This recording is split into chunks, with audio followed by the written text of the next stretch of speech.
नमस्कार, आप देख रहे हैं किरण खबर। मैं हूं आपके साथ आरती जायसवाल। चलिए आगे बढ़ते हैं खबरों की ओर। राज्य रहेगा बोला जाए सर, अनिश्चितकालीन महाधरना। आज अखिल भारतीय किसान महासभा राज्य परिषद के आह्वान पर यह राज्य व्यापी जिला मुख्यालयों पर धरना है। ऐसे हमारा धरना की शुरुआत कल से ही शुरू हो गया है। कल भोजपुर के सभी ब्लॉकों पर, नालंदा जिला के इस आपको वहाँ एसडीओ के समक्ष, गया के डीएम के समक्ष, मोतिहारी के डीएम के समक्ष और विभिन्न जिला में कल से ही हमारा शुरुआत हो चुका है। आज जहानाबाद जिला मुख्यालय पर हमारा यह धरना का कार्यक्रम है। यह धरना का जो मुख्य एजेंडा है, जो दिल्ली में लाखों किसान वहाँ उपस्थित हैं, आंदोलन में जुड़े हुए हैं, जिसके मुद्दे हैं कृषि और किसान से संबंधित जो तीनों काले कानून बनाए गए हैं। यह किसानों से जमीन और उनकी खेती को छीन लेने का यह फरमान है। यह तीनों काले कानून की वापसी और बिजली बिल 2020 की वापसी, जो यह अध्यादेश लाए हैं, उसकी वापसी के सवाल पर यह जो है धरना का कार्यक्रम की शुरुआत की गई है। तो जिस तरह से दिल्ली में लोग अड़े हुए हैं, लोग पूरे देश भर में यह प्रचार चलाया जा रहा है कि यह लड़ाई पंजाब और हरियाणा के किसानों का है। हम यह बताना चाहते हैं कि यह पंजाब और हरियाणा के किसानों का सवाल नहीं है। यह देश के किसानों का सवाल है, किसानों के अस्तित्व का सवाल है। अगर ये तीनों कानून लागू हो जाते हैं तो इनके जो खेती है, किसानी है, एक बहुराष्ट्रीय कंपनियों के हवाले, कारपोरेट घरानों के हवाले सुपुर्द कर देने का यह फरमान है। जैसा कि पहला जो यह कानून जो बना करके इन्होंने लाया, जिस कानून के अंदर कृषि उत्पादन, व्यापार और वाणिज्य से संबंधित ये जो बनाए गए हैं, कृषि को किस तरह से जो है ये जो है कारपोरेट घरानों के हाथ सुपुर्द कर देना चाहते हैं, कॉन्ट्रैक्ट फार्मिंग की ओर सुपुर्द कर करके इनको लाचार कर करके उनके हाथों में सुपुर्द कर देने का है। दूसरा, मूल्य आश्वासन से संबंधित जुड़ा हुआ जो कानून इन्होंने लाया है, मूल्य आश्वासन के लिए इन्होंने कह रहे हैं कि भाई जो एमएसपी है वो हम देश भर में लागू करेंगे, जारी रखेंगे। तो हम यह कहना चाहते हैं कि अगर आप एमएसपी को लागू रखना चाहते हैं तो इसको कानून के साथ आप जोड़ दीजिए कि अगर यह नहीं होगा तो यह उस पर कानूनी अपराध के तौर पर इसको देखा जाएगा। सच बात तो यह है कि लागू भी नहीं करना चाहते हैं, और दूसरी बात है अपना पिंड छोड़ा लेना चाहते हैं। मंडियों को जो आज तक के पंजाब के मंडियों को, हरियाणा के मंडियों को जो ये पैसा देते थे और पैसा देने के बाद वहाँ अनाज खरीदे जाते थे, बिहार में पैक्स के माध्यम से अनाज खरीदे जाते थे। बिहार सरकार तो उससे भी पहले ही 2006 में ही यहाँ मंडी सिस्टम को खत्म कर दिया है। व्यापार मंडल को इसने पहले ही खत्म कर दिया है।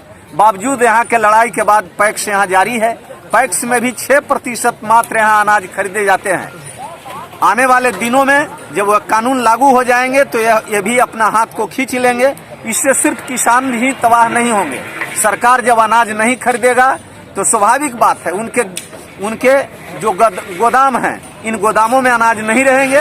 स्वाभाविक बात है कि जन वितरण प्रणाली की दुकानें खत्म हो जाएगी।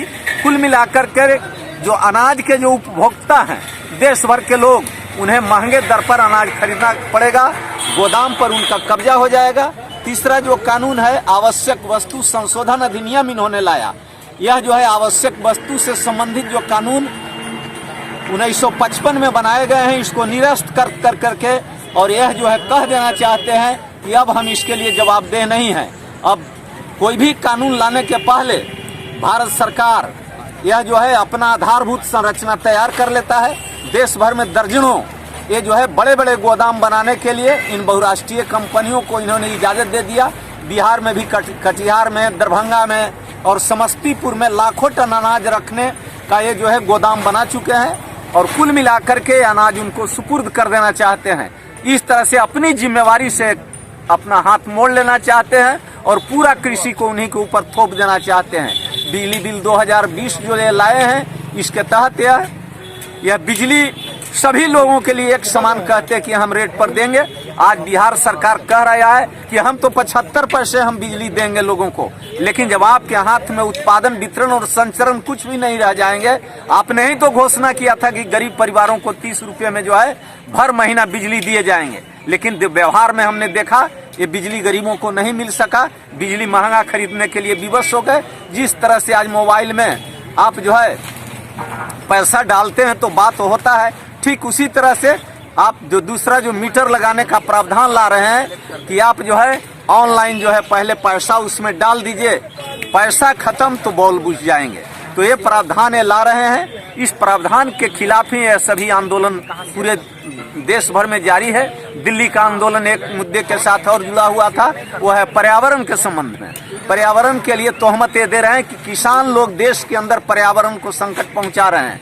हम कहना चाहते हैं, भारत सरकार कह रही है कि 3% पुआल जलाने से पर्यावरण दूषित हो रहा है। मैं कहना चाहता हूं कि 97% आखिर ये हवा को दूषित करने वाले कौन हैं?